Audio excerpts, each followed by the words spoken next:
여러분, 지금까지 정부는 경제를 굉장히 장밋빛으로 전망을 했어요. 심지어 한국은행도요, 경제 성장률도 2.1% 유지하다가 최근에 와서 1점대로 내렸죠. 그죠? 아직 정부는 2.4% 그대로 고수하고 있습니다. 그 말의 뜻은요, 코로나가 끝나면 바로 V자 반등이 일어날 거다. V자 반등. 소비도 활성화되고 수출도 막 나가고, 그래서 한국 경제가 확 피어오를 거다. 이렇게 예측했거든요. 지금까지. 정부도 마찬가지. 정부는 지금도 그 입장 고수하고 있고요. 그런데 한국은행이 이제 V자 반등 어렵다, 이런 분석을 내놨습니다. 한국은행이 내놓을 때는요, 예, 그만큼 어렵다 하는 이야기, 죄송합니다. 한국은행이 아니고 한국경제연구원이에요. 예. 한국경제연구원이 이제는 V자 반등 없을 거다, 이렇게 내놨습니다. 왜냐고요? 이게 데이터를 가지고 이야기하거든요. GDP 갭이라는 게 실질 성장률하고 이게 잠재 성장률의 어떤 차이를 나타내는 겁니다. 잠재 성장률하고 실질 성장률. 기본적으로는 잠재 성장률이 더 높습니다. 예. 잠재 성장률은, 예, 그만큼 잠재한 성장률을 거기다 보여주는 거거든요. 그렇기 때문에 일반적으로 더 높아요. 근데 그 갭 차가 지금 마이너스 2.1입니다. 마이너스 2.1. 2009년 가장 어려울 때 GDP 갭이 마이너스 1.2%포인트였습니다. 그런데 지금 마이너스 2.1%포인트예요. 이 말은 갭이 커진다, 이 말은요, 생산 수단이 효율적으로 활용하지 못되는 거예요. 다시 말해서 잠재 성장률에서 있는 그런 부분들이, 예, 제대로 노동의 요소나 자본의 요소나, 예, 그런 요소들이 제대로 총 요소 생산성이나 이런 것들이 제대로 활용 못해서 실업률도 커지고 경기가 전반적으로 침체된다 하는 것을 의미합니다. 침체된다. 그러니까 한국 경제 자체가 지금 결국은 GDP 갭이 커지기 때문에 경제는 점점 떨어지고 V자형 성장은 없다. 아예 이렇게 못을 박아버렸습니다. 그러면서요, 지금 위기 자체가 미국 대공황 때 당시와 굉장히 유사하다, 이렇게까지 표현했어요. 대공황 초기에 정부가 최저임금제 도입하고 최대 노동시간을 주 40시간으로 단축을 하고 생산량이 제한돼서 결국은 위기 상황이 왔고 경제회복 기간이 너무 늘어져서 이게 대공황으로 발전됐다, 이렇게 말입니다.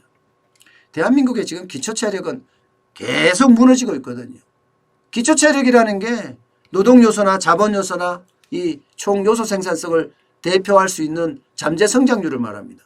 잠재성장률이 계속 깨진다는 것은요, 대한민국 미래가 점점 어두워진다는 거예요. 점점 어두워진다는 거예요. 앞서 제가 말씀드린 것처럼 한국은행도 이미 1%대로 내렸어요. 그러면서 한국은행 자체도, 예, 이제 위기를 감지했다, 이렇게 보입니다. 그런데 정부는 아직도 2.4%를 그냥 고수하고 있어요. 지금 이대로 가면요, 결국은 대한민국에게는 위기가 올 수밖에 없다는 이야기가 이제 경제기관들도 이야기를 하고 있어요. 제가 애초부터 말씀을 드렸잖아요. 애초부터. 소득주도의 성장정책 폐기해야 된다. 이게 절대로 그냥 다 깨부셔야 된다. 부동산 정책 다 폐기해야 된다. 지금 이대로 가만히 두잖아요. 아직도 실물 경제에 대한 위기를 모른다니까요, 그들은. 제가 가장 안타깝게 생각하는 게, 여러분, 실물 경제를 모르고 있다는 사실이에요. 실물 경제 현상을 제대로 파악해야 됩니다. 전방산업이 무너지고 있으면 후방산업 곧 무너진다는 걸 예측을 해야 돼요. 근데 지금 실물 경제에 대한 파악을 제대로 못하고 있어요. 이대로 가면요, 실물 경제가 깨져서 결국은요, 대한민국 전체 경제에 충격이 옵니다. 그렇게 되면 이거 감당할 수가 없어요. 표를 한 표 더 얻으려고 돈을 푸는 게 중요한 게 아니라니까요. 표 한 표 더 얻어서 한석을 더 늘릴지 모르겠지만 결국은 그 돈 때문에 우리 경제까지도 망가지는 그런 일이 초래될 수가 있습니다. 여러분, 최대한 빠른 시간 내에 최저임금 3년 동안 지금 거의 30% 올랐습니다. 올해 뭐 동결이 최선이다 이렇게 이야기가 나오는데요. 아닙니다, 여러분. 최저임금 10% 내려야 합니다. 저는 마이너스 10%라고 생각해요. 마이너스 10%. 그렇게 내려도 이 위기를 달려가기가 쉽지가 않아요. 주 52시간제요? 주 52시간제 탄력 근로제가 지금 3개월이거든요. 그러니까 3개월 안에 주 52시간을 다 해라. 이거 하지 말자고요. 1년으로 가자고요. 1년. 일 많을 때 훨씬 더 하고요. 일 적을 때 좀 덜 하자고요. 그러면서 이것도 노사 자율협의로 맡기자고 이제. 더 좀 가서 52시간이 아니라 68시간도 할 수 있게 말입니다. 노사가 협의하면 정부가 아예 강력하게 이렇게 규제하지 말고 말입니다. 그러면서 최저임금도 차등화시키자고요. 차등화. 주 52시간도 차등화시키고요. 어떤 데는 52시간 해도 되고 안 해도 되는 업종도 좀 많이 만들고요. 지금 그래야 됩니다. 세금이요 내려야죠. 법인세 25% 내려야죠. 누가 그러더라고요. 뭐 누가 그러는 게 아니라 주로 좌파들이 그러죠. 염치도 없다. 에? 법인세 25%를 22% 좀 내리자고 했더니 참 염치도 없자. 뭐 이런 식으로 이야기하더라고요. 아이고 참 세상을 어떻게 살았는지 저는 궁금합니다. OECD라고 경제협력개발기구에 그죠? 법인세 평균이 22%입니다. 경제협력개발기구 이러면 선진국 클럽이라고 이야기하잖아요.